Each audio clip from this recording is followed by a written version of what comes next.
livro do Apocalipse, encontramos informações necessárias para interpretarmos corretamente todas as coisas que estão acontecendo no mundo e percebermos claramente a justiça e a misericórdia divina. Nesse episódio, você descobrirá como Deus planeja sempre o bem para os seus filhos, mesmo com o fim do mundo às portas. O fim está próximo, mas só para aqueles que não amam a Deus.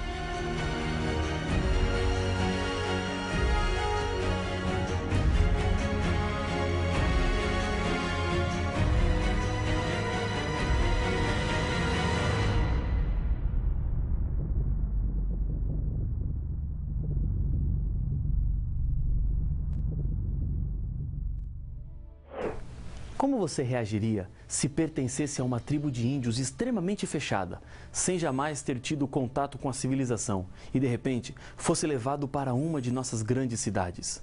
Com certeza, você não entenderia o que significam as antenas em cima das casas, os cabos de eletricidade, os telefones celulares e tantas outras coisas.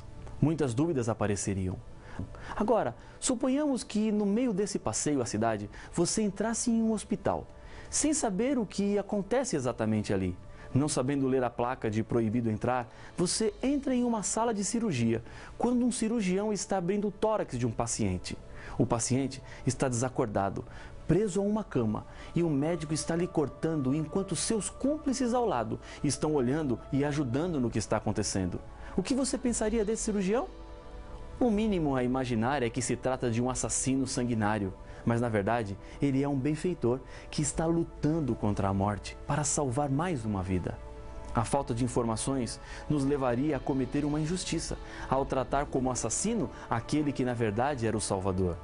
No livro do Apocalipse, encontramos informações necessárias para interpretarmos corretamente todas as coisas que estão acontecendo no mundo e percebermos claramente a justiça e a misericórdia divina.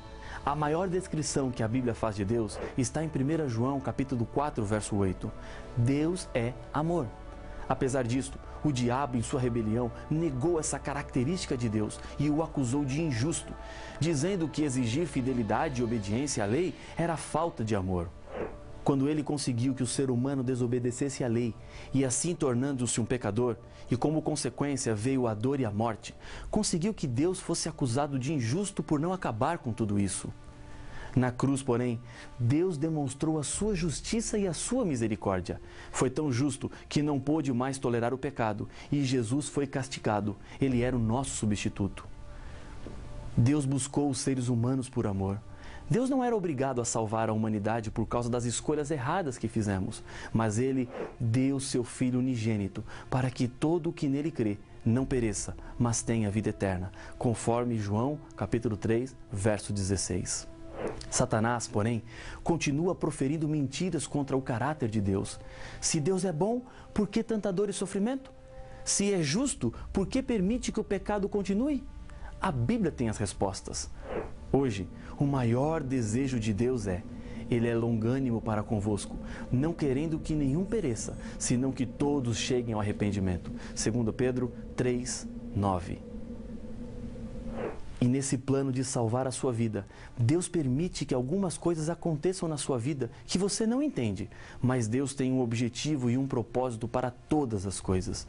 No livro do Apocalipse, Jesus diz: eu repreendo e disciplino a quantos amo. Apocalipse capítulo 3, verso 19. Finalmente, depois de esgotados todos os recursos para a salvação do ser humano, Deus terá que fazer algo inevitável, mas que representa a sua justiça. Os que escolheram não obedecer a Deus e a sua palavra serão destruídos. No Antigo Testamento, quando Moisés pedia ao faraó do Egito que deixasse o povo de Israel ir, diante das negativas, pragas caíam do céu. E no livro do Apocalipse, falando aos últimos dias da história deste mundo, mais uma vez, pragas cairão sobre o mundo. Muitas pessoas construíram uma imagem de Deus que não é exatamente como a Bíblia nos apresenta. Pensam em um Deus castigador no Antigo Testamento e um Deus paciente e amoroso que espera no Novo Testamento. Lembre-se de uma coisa: Deus é o mesmo. A maneira de Deus agir no passado é a mesma que agirá no futuro. Uma coisa muito importante você não pode se esquecer: a destruição final é uma opção humana e não de Deus. O Apocalipse nos diz que nos últimos dias da história deste mundo, 7 pragas cairão sobre o nosso mundo. Ao estudarmos sobre as pragas, meu objetivo não é enfatizar as tragédias que se aproximam. O meu objetivo é fazer com que você medite nos momentos que estamos vivendo, embora milhares de pessoas nem percebam que o nosso mundo caminha para o fim. Quando as pragas estiverem caindo, encontraremos o contraste entre os que se perdem e os que se salvam. Mas nesse momento, já não haverá mais tempo para conversão e entrega. Quem está salvo, e quem está perdido, está perdido. Em Apocalipse capítulo 16, versos 9 e 11, encontramos o sofrimento dos perdidos. E a Bíblia nos diz que eles, na 4ª e na 5ª praga, blasfemaram o nome de Deus e nem se arrependeram para lhe darem glória. Verso 9, blasfemaram o Deus do céu. Verso 11. Durante a 3ª praga, encontramos o contraste. O caráter de Deus é apresentado. Tu és justo, tu que és e que eras, o santo, pois julgastes estas coisas. Porquanto derramaram sangue de santos e profetas, também sangue lhes tem dado a beber. São dignos disso. Ouvi do altar que se dizia: certamente, ó Senhor Deus Todo-Poderoso, verdadeiros e justos são os teus juízos. Apocalipse capítulo 16, versos 5, 6 e 7. Na descrição das pragas, o Apocalipse nos diz sobre quem elas cairão. Primeira, Apocalipse 16, verso 2, sobre os portadores da marca da besta. Segunda, Apocalipse 16, verso 3, sobre o mar. Terceira, Apocalipse 16, versos 4, 5 e 6, sobre os rios e as fontes das águas. Quarta praga, Apocalipse 16, verso 8, sobre o sol. Quinta, Apocalipse 16, verso 10, sobre o trono da besta. Sexta, Apocalipse 16, verso 12, sobre o rio Eufrates. Sétima praga, Apocalipse 16, verso 19 e 21, sobre Babilônia. As pragas expressam a ira santa de Deus contra aqueles que não aceitaram a Jesus como o Senhor e Salvador de suas vidas. Em cada uma das pragas, Deus está nos alertando sobre os perigos do pecado e da necessidade que temos de entregar a nossa vida completamente a Jesus e começar a viver de acordo com a vontade dele. Na primeira praga, úlceras malignas e perniciosas cairão sobre o corpo dos adoradores da besta e da sua imagem. A segunda praga é a transformação do mar em sangue como de morto. Na terceira praga, os rios e as fontes das águas se transformam em sangue. A quarta praga cai sobre o sol. Os homens são queimados com o forte calor. A quinta praga vai para o trono da besta, que se torna em trevas. Na sexta praga, acontece o secamento do rio Eufrates e a união dos 3 grandes poderes da terra: o dragão, a besta, o falso profeta com os reis do mundo inteiro para a batalha final contra o povo de Deus. A sétima praga, sairá uma grande voz do santuário do lado do trono de Deus dizendo: está feito. Um terremoto mundial acontece e chove pedras, cada uma de 35 quilos. Ocorre a volta de Jesus. Essas pragas cairão sucessivamente e os seus efeitos serão sentidos de verdade e por todo um tempo. Mas nem todos os seres humanos sofrerão. É possível escapar das pragas e o Apocalipse nos diz quem escapará.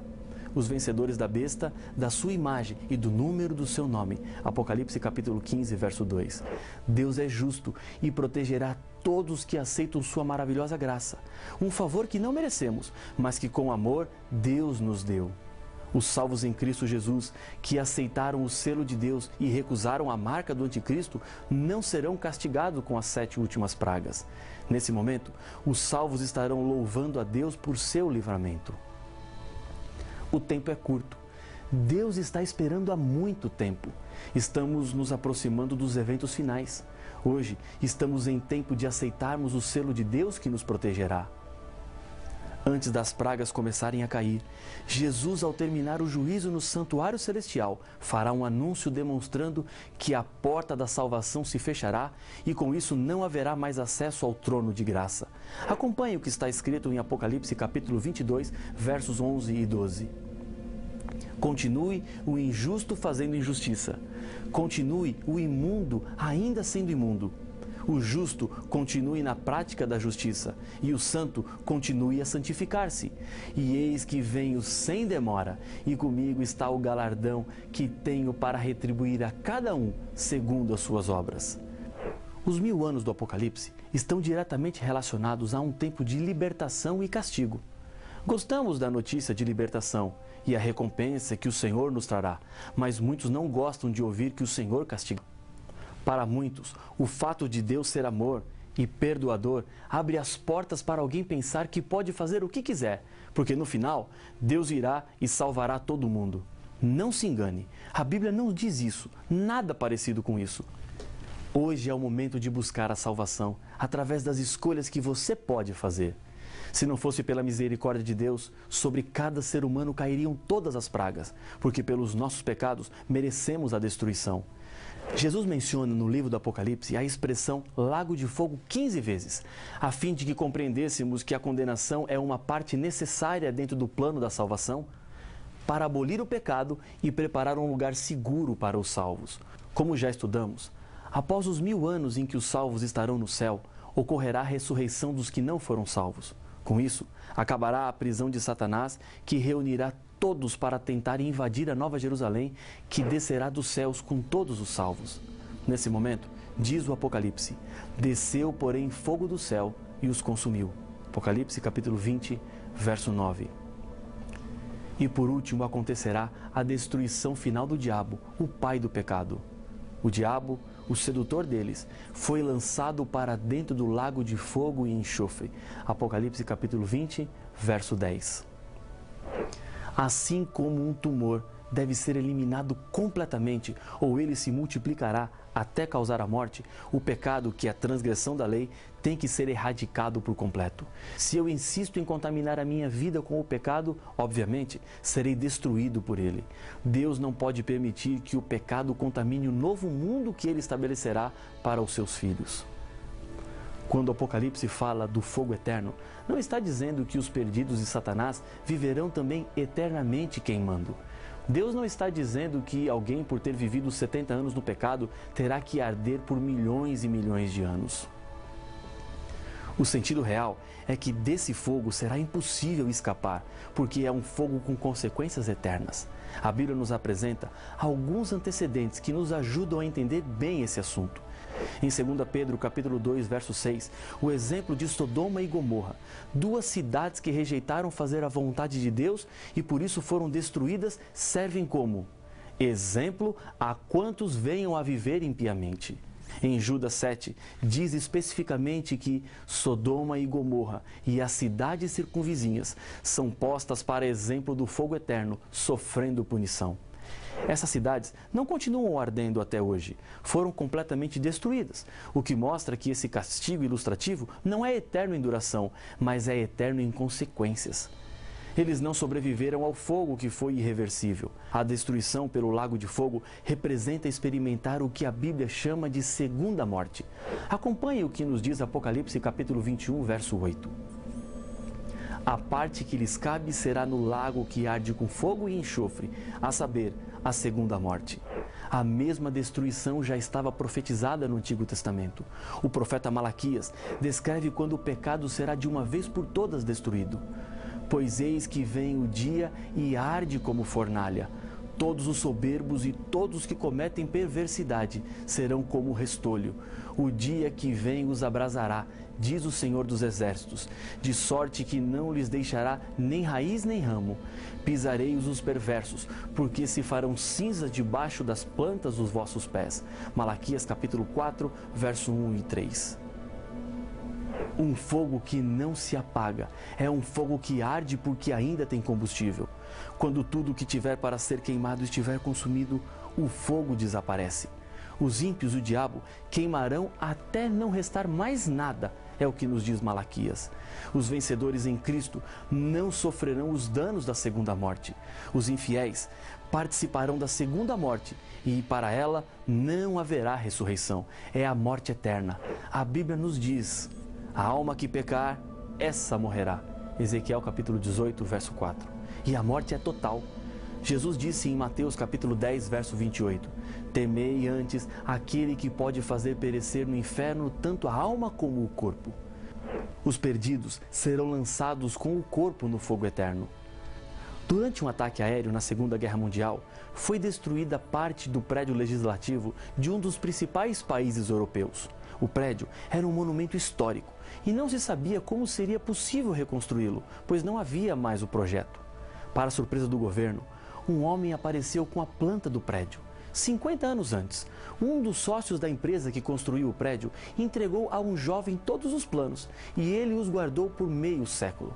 Ao ouvir que estavam estudando a reconstrução do prédio, ele trouxe o projeto e o prédio pôde ser reconstruído exatamente como era o original. O mesmo ocorrerá com a Terra, quando Satanás e todos seus seguidores forem destruídos no final dos 1000 anos. O Senhor executará o plano original da criação, colocando o seu povo de volta ao Jardim do Éden. Quando as pragas caírem sobre este mundo, muita gente se perderá, acreditando na Bíblia, na igreja e na mensagem de salvação, simplesmente porque não viveram uma vida de comunhão com Cristo. Acreditar é bom, mas não basta. Conhecer a doutrina é preciso, mas não é o suficiente. O grande dia está chegando. Os céus e a terra serão estremecidos. As águas do mar não mais serão contidas nos oceanos. Naquele dia, haverá apenas 2 grupos. E hoje, Deus está mais uma vez esperando a sua decisão e entrega. No livro do Apocalipse, há uma descrição maravilhosa sobre a vida dos salvos depois da destruição final do pecado. Diz o texto sagrado: vi novo céu e nova terra, pois o primeiro céu e a primeira terra passaram, e o mar já não existe. Vi também a cidade santa, a nova Jerusalém, que descia do céu da parte de Deus, ataviada como noiva, adornada para o seu esposo. Então ouvi grande voz vinda do trono de Deus, dizendo: eis o tabernáculo de Deus com os homens. Deus habitará com eles. Eles serão povos de Deus, e Deus mesmo estará com eles. E lhes enxugará dos olhos toda lágrima, e a morte já não existirá. Já não haverá luto, nem pranto, nem dor, porque as primeiras coisas passaram. Apocalipse capítulo 21, versos de 1 a 4. Hoje Jesus está lhe convidando para estar com Ele nesta vida eterna e perfeita. Você pode ter vivido a vida inteira longe de Cristo, mas se sente nesse momento o desejo de abrir o coração e crer, saiba de uma coisa: Jesus lhe aceitará. Não há pecado passado que Ele não possa perdoar. Não existe vida que Ele não possa transformar. A Bíblia nos diz: hoje, se ouvirdes a sua voz, não endureçais o vosso coração. Hebreus capítulo 3, verso 15. Deus está te esperando. Falta você, a sua entrega, a sua decisão, porque a proteção do Senhor estará sobre a sua vida. Feche os seus olhos. Eu quero lhe convidar, nesse momento, a orar comigo. Senhor, obrigado pela certeza que temos de que, embora pragas cairão sobre este mundo, o Senhor nos livrará, porque decidimos neste momento viver ao teu lado. Abençoa este teu filho, esta tua filha que ora comigo, em nome de Jesus. Amém.